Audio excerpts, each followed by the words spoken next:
we're not dead. And we're not going to accept that you would prefer we be dead than be here.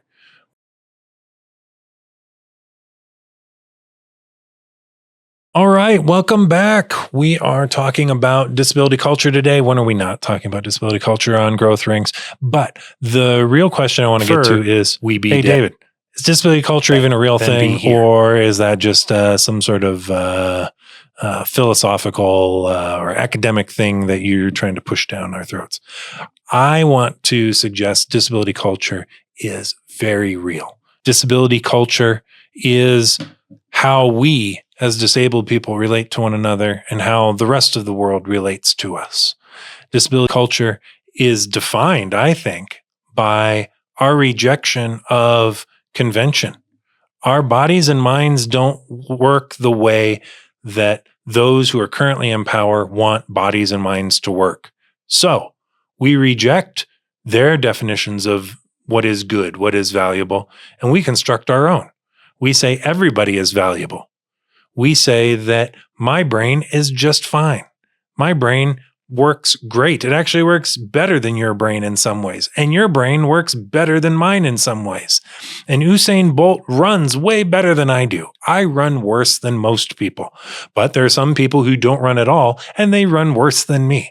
But do I rank the validity of human beings on how fast they run? No, I'm not 6 years old. There are plenty of ways that you can work with or without your disability, but disability culture doesn't impose on you. There is one right way to be here. There is a right way to think about or talk about.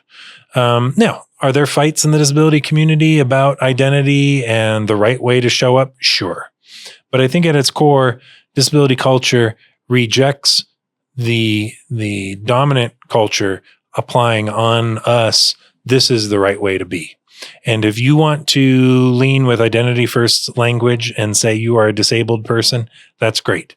If you are a person with an intellectual disability who has said, no, my identity has been used to make fun of not just me, but other people. And my identity is synonymous with bad in cultural spaces because the R word or, having an intellectual disability itself is seen as so low value that I want people to know I'm a human being, and I'm going to focus on that. And I'm a human being with a disability.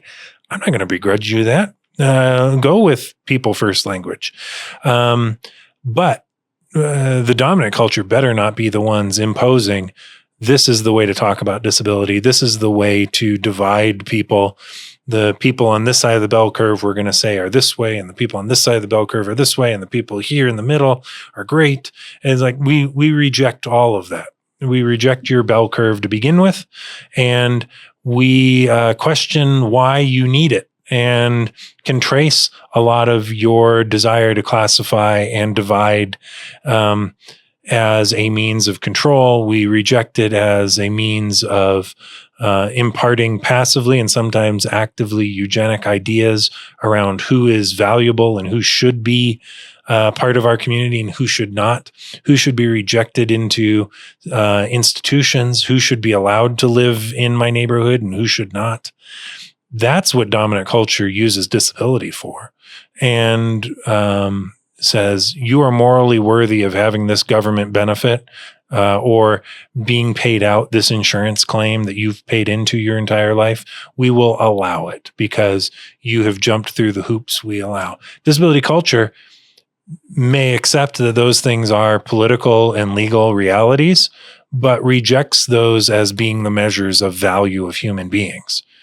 We are a culture that says we value open captions. We value explaining yourself, explaining what's presented visually, like this plant behind me and the growth rings from a tree that are to symbolize the growth of our community, our disability community, our disability culture that's built on the years of struggle that have come in the past and the years of joy that have come in the past. Some rings are very tight when you've had very little water those years for the tree. Some years are very thick when you've had a very lush year, when there hasn't been a forest fire that's constricted growth and burnt and scarred the outside that you've had to heal. So those rings that are visually up here, I'll describe those to you to reinforce what we're talking about all the time. Let's build on the past, but know that we're not done building. We keep growing. The second you keep growing, you're dead. And we're not dead yet, to steal Diane Coleman's organizational name and the anti-eugenic, anti-dominant culture telling us what value we have. So I'll try to remember to drop a link to Not Dead Yet. And there you can learn more about Diane Coleman. Maybe we can have someone come on and talk about her legacy. But we, as a disability community, embrace that notion. We're not dead. And we're not going to accept that you would prefer we be dead than be here. We are inconvenient for the processes you've put in place, because the processes you've put in place are not designed for us. Well, that's okay, because I'm not looking to fit in your world. I'm looking to fit in with the disability culture. And I'm looking to make the Montana culture a disability culture. So I'm not waiting for dominant culture to invite me to the party. I'm looking to work with you to throw the best party we possibly can and get the dominant culture to say, dang, I wish we could do that. So think about those cultural movements that have pushed, innovated, built upon what their unique cultural approach has been, and then dominant culture has moved to them. Dominant culture is one that favors the status quo, favors stagnancy, but will move to what is innovative, what is cool in a sense. So coolness as a concept, we can dig into that. I've really been exploring that concept a lot lately after a recent article was written on coolness, tracing the concept back to African-American jazz performers and the innovation in music and culture that they brought, and dominant culture moved to them, not the other way around.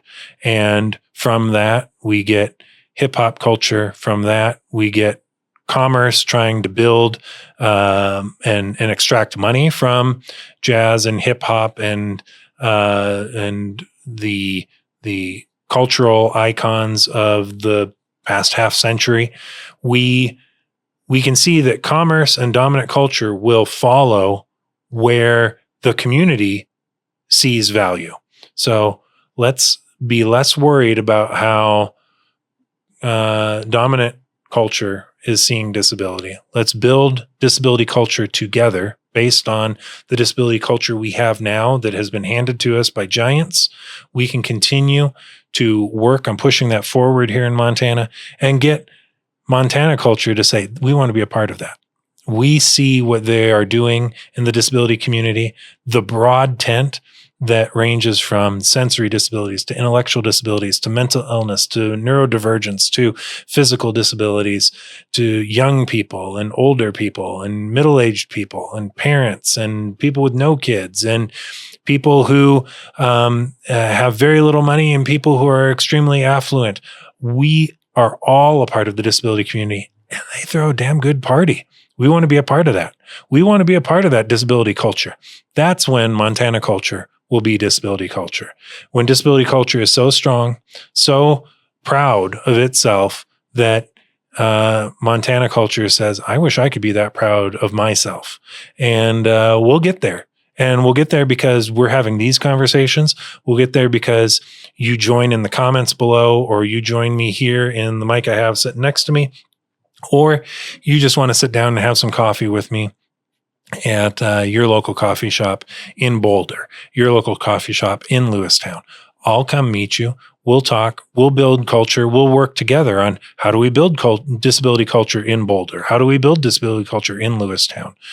Because that's where disability culture is built.